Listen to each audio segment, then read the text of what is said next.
Okay, so we're moving into lesson 18.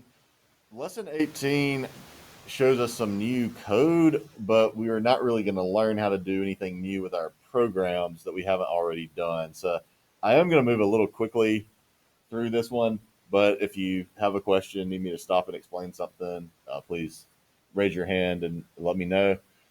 So what we're looking at here is some new code. So we have it's all dealing with sprite properties. So it's the property of a rotation speed, velocity x, and velocity y. Okay. The word velocity. Anybody tell me what velocity means? Any of you taking a physics for? Okay, Jordan. Yeah, so like it's kind of a velocity is sort of how fast, so speed and direction. So velocity has to deal with speed and direction. Um, we've already been able to control that with our counter patterns with like sprite.x gets sprite.x plus one. That tells us, okay, our x property is going to update at 1 pixel per frame. All right, and we could adjust the speed with the number and we could adjust the direction with a plus or a minus. So we're really going to get to the same thing. Uh, so I'm going to open up a Word document really quick and just sort of type out what we're going to see. So if before lesson 18, if we wanted a sprite to move to the right, okay, I'm just going to use the example of we have a sprite that's called car, okay. So we would say car.x gets car.x plus one, right? That would move, make sure that would move the car to the right 1 pixel per frame. All right. So if we wanted to move the car to the left, we would say car.x gets car.x minus one.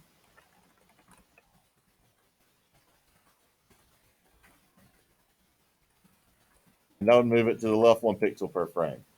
Well, now instead of having to do the car.x equals car.x plus or minus, all right, there is a new, oh, that's wrong.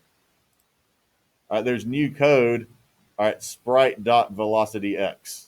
Okay, so that sprite, that just means whatever our sprite is named that we want to change the velocity. So now instead of having to do all of this, I can just say car dot velocity x. That may be a capital V. It's not okay. Good. It's just capital X. Okay, and then I just assign it a value. But now I can just say car dot velocity x, and that is going to move the car to the right 1 pixel per frame. So it does exactly the same thing as that counter pattern was. It's just a little bit easier now. Okay, it's a little bit more concise.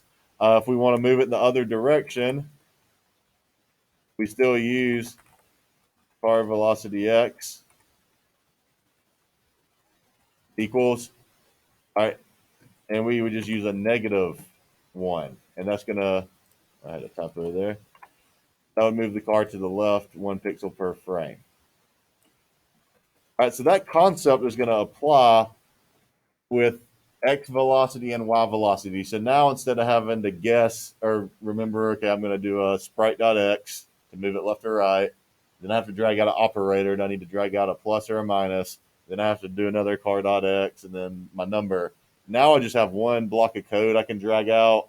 And if I want to move a sprite left or right, I drag out the sprite.velocity x.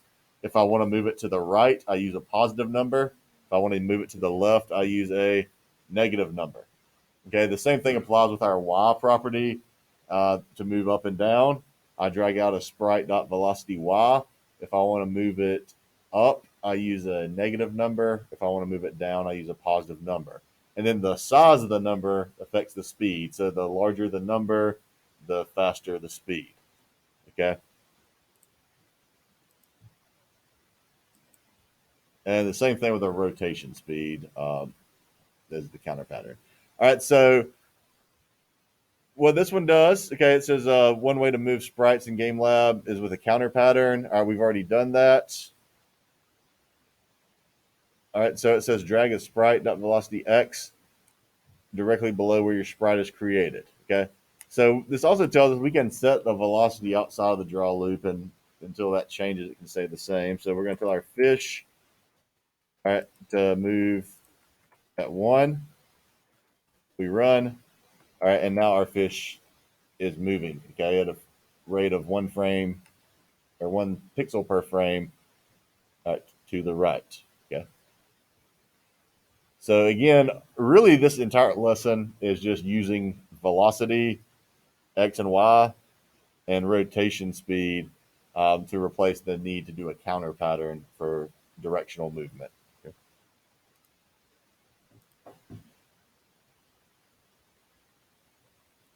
All right, I am going to skip the video today. It's pretty much going to go over what we're discussing, what we just talked about. I would recommend, if you get a chance, if you still need a little bit more clarification, feel free to go back and watch it. It is only about 2 minutes, but just for time's sake, we're going to keep moving today to get caught up. Alrighty, so our next challenge, challenge 4. All right, we've got a feather that right now is still. We want that feather to fall down the screen. All right, so it tells us to find the block that will make the sprite go down. All right, well, X is left and right, Y is up and down, so we're going to drag a velocity Y, and we can use it outside the draw loop. All right, so we're going to drag a sprite.velocity Y. The name of the sprite is feather.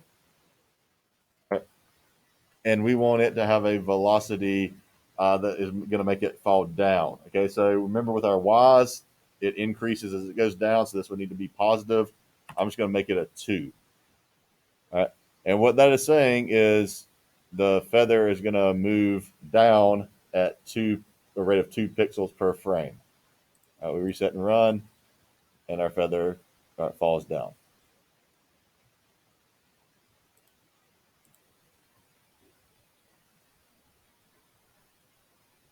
All right, you can do the same thing with rotation speed. It's also updated, so we don't have to use the counter pattern anymore. All right, it wants us to make the sun rotate by 3 degrees each time. Again, our positives and negatives will act the same way as they did in the counter pattern. A positive rotation is going to spin clockwise or to the right. A negative rotation will spin counterclockwise or to the left. All right, so this tells us to make the sun rotate by 3 degrees each time. So we're going to drag this sun rotation speed. All right. And it says to start out using 2 before the draw loop after you create the sprite. So we'll do that first. We'll run, and our sun is rotating. And now it says to make the sun rotate by 3 degrees each time using the block. So now we can just change that from a 2 to a 3. And what you should notice, it may be subtle, but you should see a slight difference, and it's going to spin a little bit faster. All right, if we want it to spin even faster, we could use a larger number like 10. All right, that's going to make it spin a lot faster. Okay, but it's still going in the same direction because it's rotating in a positive direction. It's rotating clockwise. All right, again, with rotation, if I wanted it to rotate counterclockwise, I'd just use a negative. And now it's going to spin the other way. Yeah. So the rotation speed we can use now to update spinning rotation properties. Instead of having to use all the counter pattern stuff with pluses and minuses and dot X's, we just use the sprite dot rotation speed. Positive number rotates it clockwise, a negative number rotates it counterclockwise.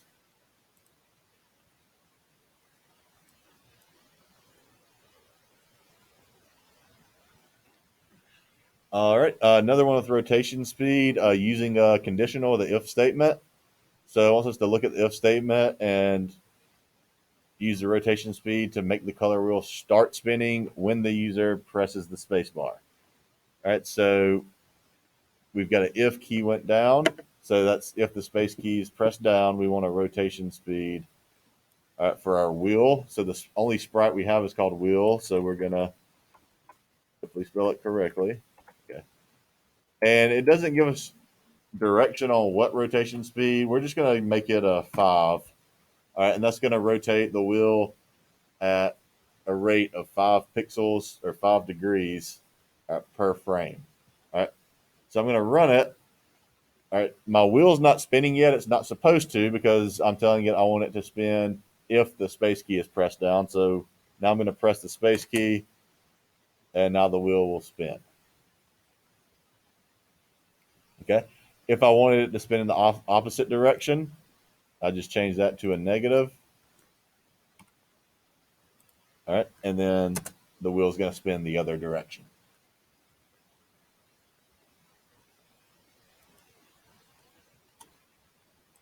All right. Any questions on the rotations? Okay. So again, this is just replacing, um, just to go. So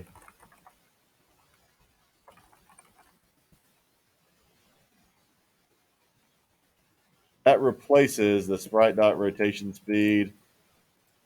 I don't know why I keep doing that. Okay, it's going to replace the counter pattern of sprite dot rotation equals.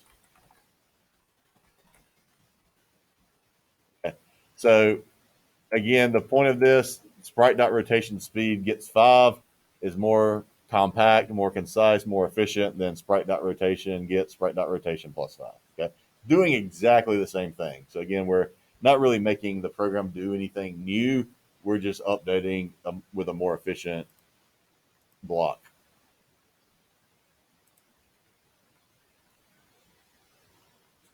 All right, moving into challenge 7. All right, it wants us to evaluate. I've already done this one once, so it's kind of already there. But if we're looking at it, we've got a fish sprite, and it's got an initial velocity outside the draw loop of 2. So that means before we get to the draw loop, the fish is already going to be, it's going to be set to move to the right 2 pixels per frame. Then inside the draw loop, we're going to have a blue background. All right, and we've got a condition here that if the fish's X location is less than 0, the picture of the fish is going to change to a fish R, and then the fish is going to start moving to the right. Okay, so it's starting out, uh, moving to the right. That would make it move to the right as well. We also have another if statement that if the fish gets greater than 400, we're going to change the animation to fish L. Okay, I'm just going to go out on a limb and say fish R and fish L is a right-facing fish and a left-facing fish, and that's going to have the velocity go in the opposite direction at 2 frames to the left. So when we run it, the fish starts out moving. All right, it reaches a certain point, and this if statement kicks in. This conditional is met, and it changes direction, and then we get to 0. All right, and it meets that condition. So these two if statements are making the fish appear to bounce back and forth off the screen because when the X location is greater than 400, we're changing the picture and we're changing the direction, and that's going to stay until it is less than 0, then it's going to change. So these if statements are adding an element of sort of perpetual bouncing.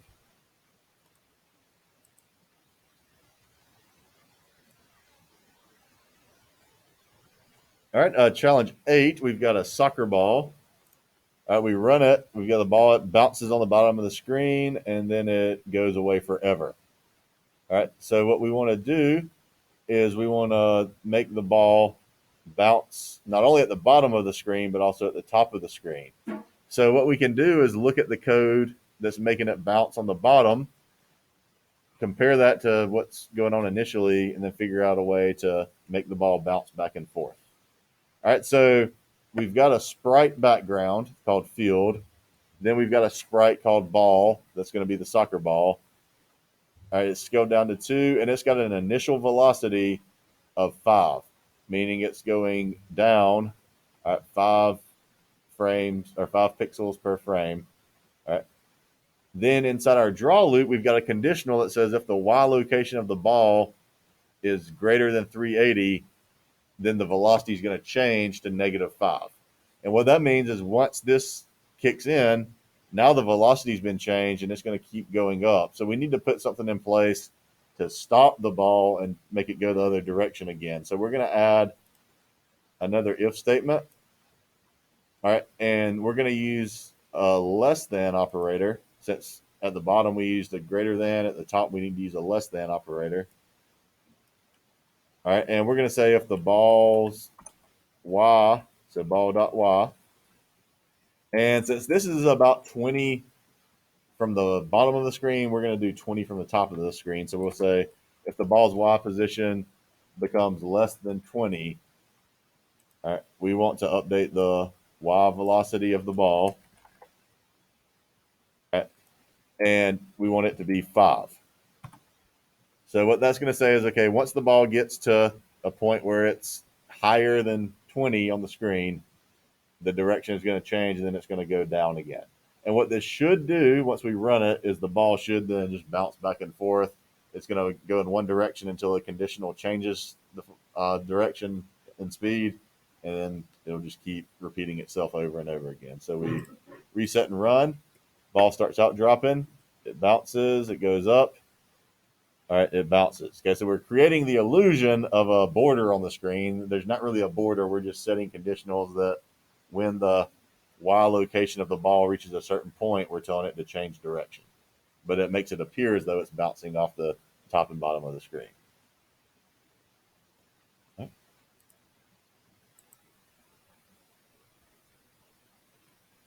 All righty, we've got a couple of practice problems. All right, so practice problem 9A. All right, we've got a flybot that's not moving right now. So it says use an if statement inside the draw loop to check when the space bar is pressed. So that's easy enough. I'm going to create an if statement. And it says check when the space bar is pressed. All right, so that means I can either use a key down or key went down. Okay, so I'm going to do what I should have done to start with and read all of the directions. It says you'll help the flybot to take off. It should start moving up when the space bar is pressed and should continue moving up even after the space bar is released. So that bit of information tells me which of these to use. Okay, so if I want it to start moving when I press the space bar and continue moving after I let the space bar go, which one of these should I use? Key down or key went down? All right. I will answer that question since I think I might have heard somebody answer. I couldn't quite hear it. So key down means that while that key is pressed down, so if that key is pressed down, do this code. All right. That is going to only allow the flybot to go up while the space key is pressed. If I press key went down, that's saying, okay, if the space key was pressed down, do this. That's going to be the one I want to go with. So I'm going to use a key went down. All right, and we're going to select the space bar. And then we want to use a velocity block. So since we're dealing with up and down, we're going to use velocity Y. The name of our sprite is flybot. And we want it to go up. So with a Y, that's going to be a negative velocity. All right, so we're going to test this out. All right, nothing's happening. We're going to press our space bar once and let go. And the flybot takes off and keeps going. Okay, so again, it was important we use the key went down. If you use key down, you're going to have to hold the space bar down to make the flybot move. As soon as you release the space bar, it stops moving. Certain times, depending on if you're creating a game, you may want that feature. So there is a use for key down and key went down. Based on this challenge, we needed to use key went down.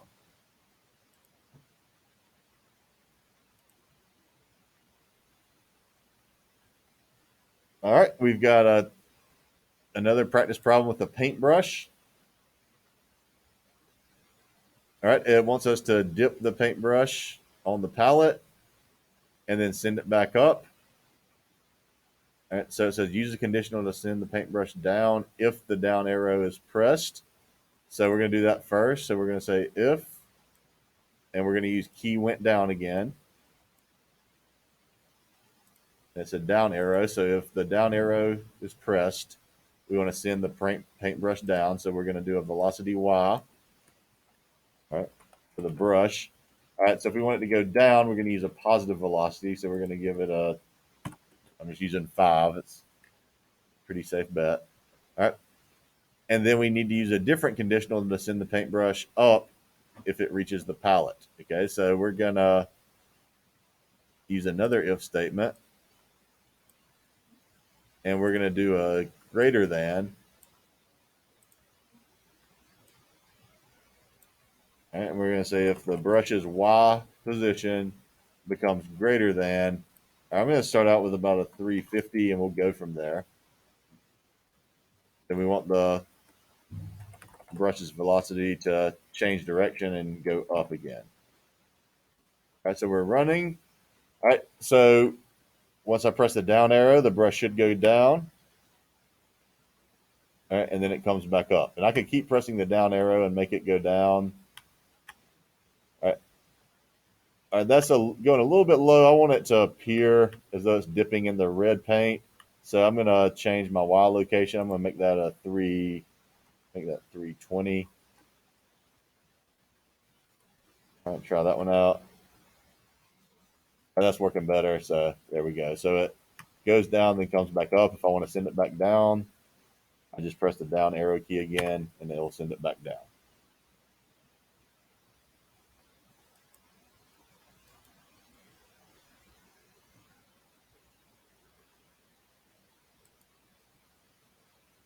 All right, lesson 18, the assessment. All right, so we got some code already down there for us. It says I should make the fish start moving right as soon as you press run. Using conditional statements in the velocity block, you can make it continually swim back and forth. Okay. It says look at the 3 if statements inside the draw loop. Use a sprite velocity x block inside each if statement to make the 3 following movements. All right. If the user presses the right arrow key, move the fish to the right.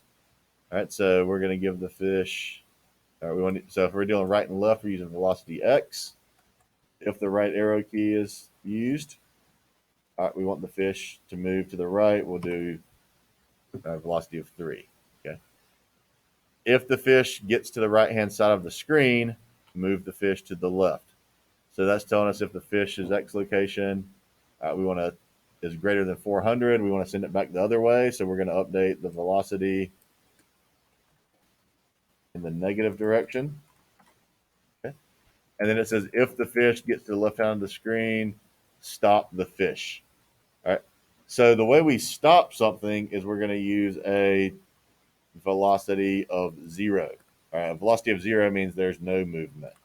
Now, this is a bad problem in that our directions tell us one thing up top, and then it asks us to do something else. Okay, so even though it said the code below should make the fish start moving as soon as you press run, you can make it continually swim back and forth. That's not going to happen based on what it just told us to do. Okay, what it told us to do was to, if the user presses the right arrow key, move the fish to the right. We did that. If the fish gets to the right-hand side of the screen, move the fish to the left. We did that. And if the fish gets to the left side of the screen, stop the fish. So we did that. So when we run it, all right, the fish isn't moving because we're going to do what it told us to do in the bottom. We press right, it's going to move, then it's going to come back the other way, and then it's going to stop. All right, so that's what it told us to do. Okay, if we want to make it like the other one we saw earlier, we're going to change some stuff up. You don't have to do this, but this is just to show you if we were following the initial directions to make it move as soon as we pressed run, what we'd want to do is create an initial velocity where it's already moving to the right. All right, we would also want to update the animation based on if we want that right key to make it go to the right. We want to make sure we do that. All right, when we send it the other direction, we'd want to update the animation so that it's going to the left. All right, and then if we wanted it to bounce continuously, we would actually make that so that it doesn't stop, and we would set the animation going back to the right. All right, so this one, when we reset and run, this is kind of the top directions. All right, it's going to move to start with, and it's going to bounce back and forth. All right, so this was a poor problem. It told us to do 2 different things. With this one, also though, I do still have that element that if I press right, I can control it. So if I press the right arrow, it's going to stop it where it is and turn it around. You didn't have to do all that extra. I was just showing you if you wanted to see how to make it continuously bounce. That's what you would do. Based on the directions they gave us, it told us to stop it there, and we wanted it to only move when we press the right arrow key. So again, this is how it, based on the what it told us to do, we would press right, it's going to move, and then it'll stop.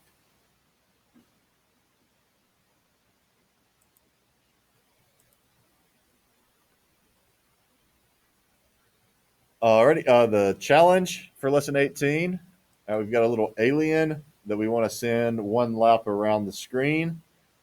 All right, so it says study the animation to the right. All right, notice that the purple alien sprite changes between X and Y velocities when it's near the corner. All right, run the program to understand how it works so far. We run it, our alien starts moving, and then he just floats away. Okay, so we want to add velocity X and velocity Y blocks to each conditional. So the conditionals are already there. We just need to add the code to make the alien complete the full circuit. And it says, be careful. If the sprite starts moving diagonally, it may mean it has both velocities, so we don't want it to move diagonally. Also, it says in the first corner, the alien needs to stop moving up and start moving right. Okay. So what we want it to do is just go around one lap and then stop. So this first conditional, if the alien's Y position, it becomes less than 50. So that's when it's at the top left. What we want to do is make the Y velocity stop. And then we want the X velocity to move to the right. So we're going to tell it, I'm just going to use 5. That's going to move it to the right. Okay, it's a positive number. All right. So what we're telling it to do is stop moving up and now move to the right. So we're going to test that out. All right, that's working. All right, so we need to update it to the next spot. So now it's saying if the alien's X position is greater than 350, now we want to stop the X velocity.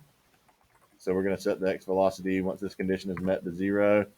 And we want the Y velocity to go down. So to make it go down, we're going to give it a positive velocity for the Y. All right, we reset and run. All right, so now the alien goes up, it stops, moves over. All right, now it's going down. All right, so then we need to put in something once the alien reaches the Y coordinate of 350.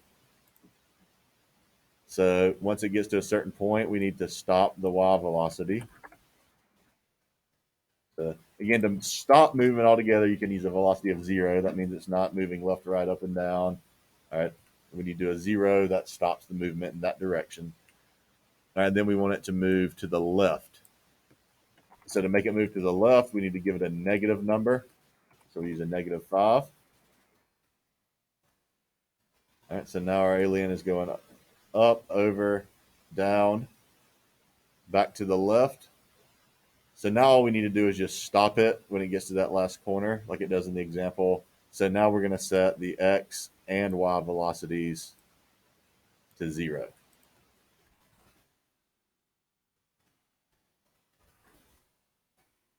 So if the X value becomes less than 50, we're going to stop all movement. And that should do the trick. So we're going to run it. All right, our alien goes up, over, down, back to the left, and it should stop. Okay. So again, the way we made it stop up here was we made the Y velocity 0, and then to make it move right, we gave it a positive X velocity. Then we stopped the X velocity in the top right corner. We wanted it to go down, so we gave it a positive Y velocity. Right. Then we stopped it in the bottom right corner. Wanted it to go left, so we gave it a negative X velocity. And then finally, we set X and Y velocities to 0 to stop movement.